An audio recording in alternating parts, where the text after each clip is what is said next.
कई बार ऐसा होता है कि किसी फिल्म के कुछ सीन्स या डायलॉग्स या फिर गाने के कुछ शब्दों की वजह से फिल्म को सेंसर बोर्ड से सर्टिफिकेट मिलने में दिक्कत आती है। और जब महान रफी साहब का गाया हुआ गाना कुछ शब्दों के कारण से सेंसर बोर्ड में अटक जाता है और कुछ विशेष शब्दों को हटा के गाने को दोबारा रिकॉर्ड करने को कहा जाता है, तो इस पर विश्वास करना बहुत ही मुश्किल होता है दोस्तों। लेकिन ऐसा एक बार रफी साहब के एक गाने में हुआ था और आज हम आपको उस दुर्लभ घटना को साझा करेंगे जो 60 के दशक के मध्य में घटी थी। नमस्कार दोस्तों, आपके अपने रेट्रो बॉलीवुड चैनल जनता टॉकीज में आपका स्वागत है। नंगे बाजू नंगी टांगे हुस्न का ये मैया। साल 1966 में जॉय मुखर्जी और सायरा बानो स्टारर फिल्म ये जिंदगी कितनी हंसी है रिलीज हुई थी।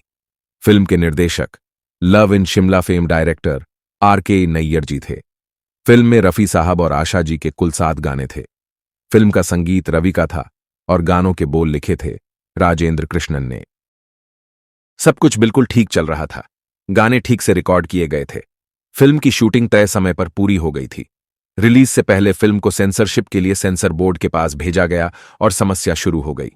सेंसर बोर्ड ने गाने के एक शब्द पर आपत्ति जताई। गाना था नंगे बाजू नंगी राने हुस्न का ये मय्यार नहीं। नंगे बाजू नंगी राने हुस्न का ये मैया। सेंसर बोर्ड को राने शब्द से दिक्कत थी।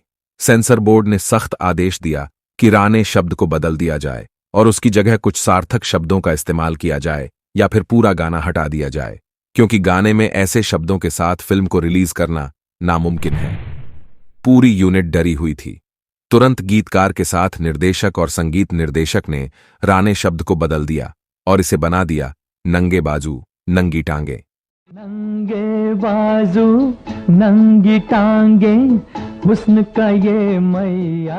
आखिरकार फिल्म रिलीज हुई जिसने बॉक्स ऑफिस पर औसत कारोबार किया।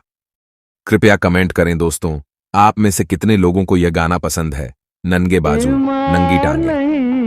नंगे बाजू। अब आते हैं किशोर दा के साथ घटी एक और घटना पर। हालांकि इसमें सेंसर बोर्ड का कोई मुद्दा नहीं था, लेकिन एक बार किशोर दा को लगा कि गाने को और अधिक कर्णप्रिय बनाने के लिए कुछ शब्दों को बदला जाना चाहिए। आइए सबसे पहले उस गाने की एक क्लिप देखते हैं। मुझे देवता बनाकर तेरी चाहतों ने पूजा। क्या हुआ दोस्तों, हैरान हो गए? इतने खूबसूरत और सदाबहार गाने से भला किशोर दा को क्या दिक्कत हो सकती है? चलिए पहले सुन लेते हैं गाने की इस लाइन को। मुझे कहीं छुपा दे, मैं तुझे कहीं छुपा दूं। किशोर कुमार को छुपा दे और छुपा दूं, इन 2 शब्दों से आपत्ति थी। गाना रिकॉर्ड करने के बाद जब किशोर कुमार अपने घर लौटे तो उस गाने के 2 शब्द उनके लिए परेशानी का कारण बन रहे थे। उन्होंने उस रात लक्ष्मीकांत जी को फोन किया और गाने में इन शब्दों छू पा दे और छू पादुओं को बदलने का सुझाव दिया। अरे लक्ष्मीकांत जी, ये पादे पादू क्या होता है? आप इसे बदलिए, मैं दोबारा इसे रिकॉर्ड करूंगा, किशोर दा ने कहा।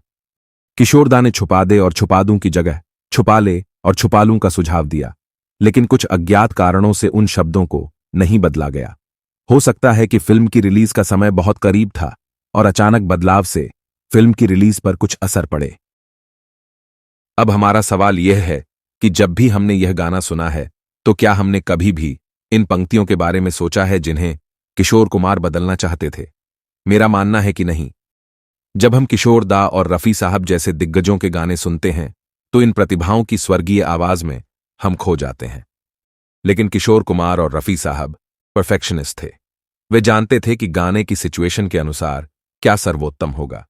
वे दोनों ऐसे सदाबहार गानों के साथ अपने प्रशंसकों और भक्तों का मनोरंजन करने में हमेशा विशेष ध्यान देते थे। मुझे कहीं छुपा दे, मैं तुझे कहीं छुपा। प्रिय दोस्तों, इस वीडियो पर अपनी राय जरूर कमेंट करें और अगर आपको वीडियो की जानकारी पसंद आई हो तो कृपया वीडियो को लाइक और शेयर करें। यदि आपने अभी तक हमें सब्सक्राइब नहीं किया है तो हमें सब्सक्राइब करें और जनता टॉकीज परिवार का हिस्सा बनें।